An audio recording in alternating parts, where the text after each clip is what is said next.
Class 10th में आप सभी ने एक हिस्ट्री का चैप्टर ज़रूर पढ़ा होगा, नोन एज नाजीज या फिर एडोल्फ हिटलर।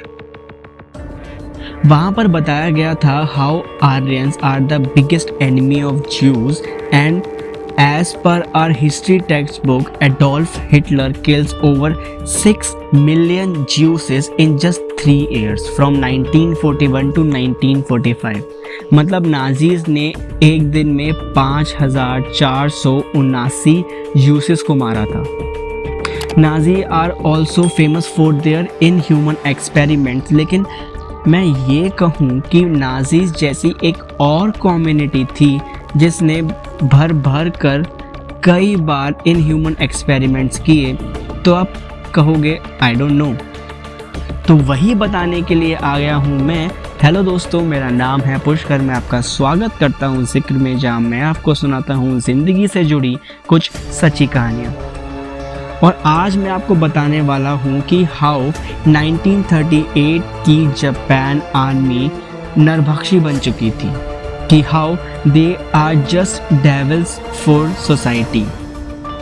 इन सब की शुरुआत हुई थी एक 731 नाम के यूनिट से, जिसका सेटअप हुआ था हर्बिन के पिंग फैंग डिस्ट्रिक्ट में। इस यूनिट में वो सब होता था जो आप शायद ही कभी सोच पाओगे। लेफ्टिनेंट शिरोइशी इस पूरे प्रोजेक्ट को लीड करते थे और वहाँ के इंचार्ज थे। 1936 में बनी इस यूनिट का मोटो था बायोलॉजिकल वेपन्स बनाना और इनह्यूमन एक्सपेरिमेंट्स करना। और एक्सपेरिमेंट्स कोई नॉर्मल एक्सपेरिमेंट्स नहीं, बहुत बहुत बहुत बुरे एक्सपेरिमेंट्स करना। Now I will tell you वो एक्सपेरिमेंट्स क्या थे। Vivisection. Google says the practice of performing operations on a live animal from the purpose of experimentation and scientific research is known as vivisection।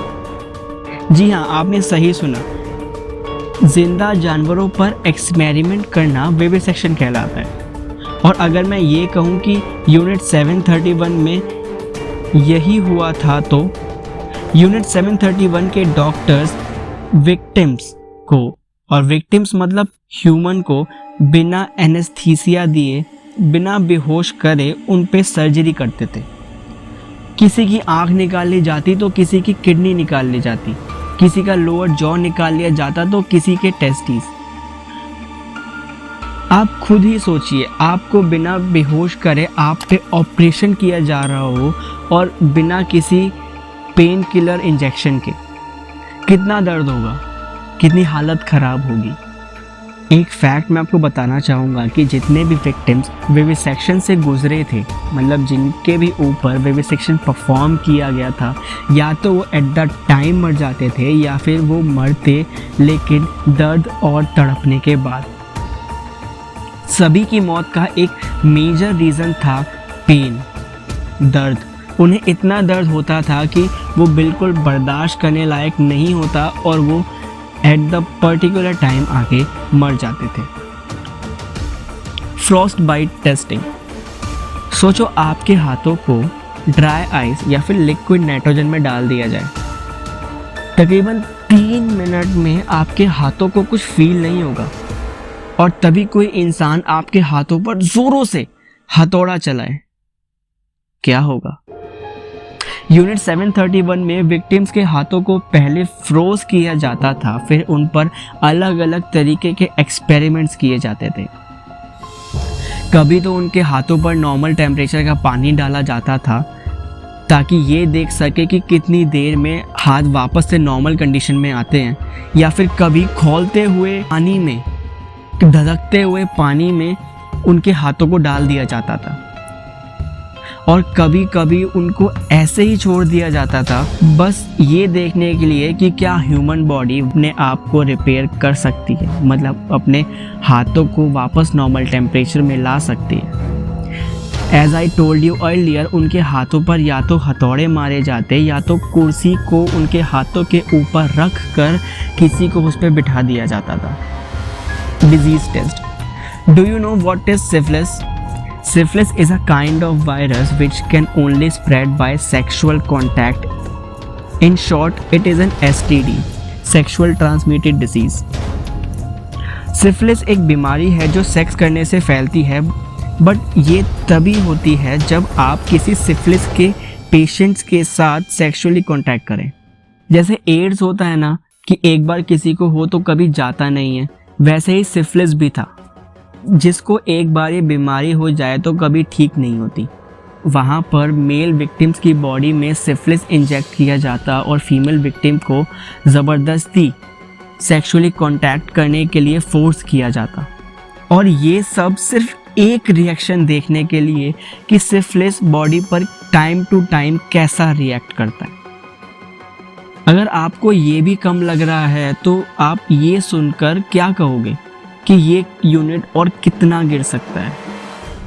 ये unit अपनी हदों से इतना गिर गया था कि फीमेल विक्टिम्स को यूनिट 731 के गार्ड्स तब तक सेक्सुअली अब्यूज़ करते थे जब तक वो प्रेग्नेंट नहीं हो जाती थी, और जब वो प्रेग्नेंट होती थी तो उन पर गन टेस्ट परफॉर्म किया जाता था ताकि ये देख सके कि प्रेग्नेंट बॉडी गन शॉट पे कैसे रिएक्ट करती है।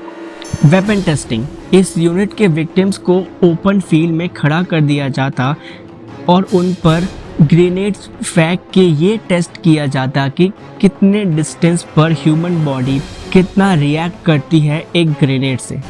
उनके पोजीशन चेंज करके वो बस ये देखना चाहते थे कि how human body reacts against grenade. Flame thrower, pathogen release bombs, chemical weapons, shrapnel bombs और तो और नाइफ से भी उन पर वार किए जाते, बस ये देखने के लिए कि how human body reacts. If you see Wikipedia, then you can see this. There was a Chinese woman who has been used in a frostbite experiment. She had several fingers missing and her bones were black with gangrene set in. One of the Unit 731 soldier was about to rape her anyway because he had orders. Then he saw that her sex organ was fresting with pulse oozing to the surface. He gave up the idea, left the locker and locked the door. Then later went on his experiment work. 1945 में ये सब बंद कर दिया गया था।